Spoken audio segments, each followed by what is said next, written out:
Yenə güclü külək əsəcək. Milli Hidrometeorologiya Xidməti xəbərdarlıq edib.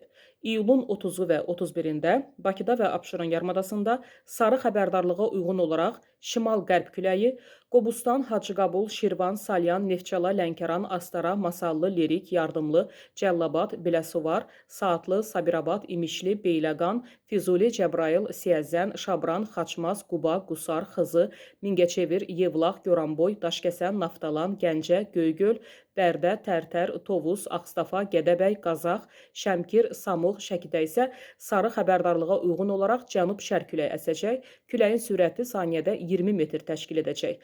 Naxçıvanda isə narıncı xəbərdarlığa uyğun olaraq cənub-şərq küləyinin sürəti saniyədə 28 metrə qədər güclənə bilər. İzləyicilərimin daha böyük qismi rayonlardandır, yəni bizi bölgələrdən izləyirlər. Ona görə də mən bütün rayonlarımızın adlarını çəkdim ki, hər kəs havaya uyğun olaraq planını qura bilsin. Odur ki, siz də şərhlərdə məni izlədiyiniz bölgənin adını yazın, mən də bilim.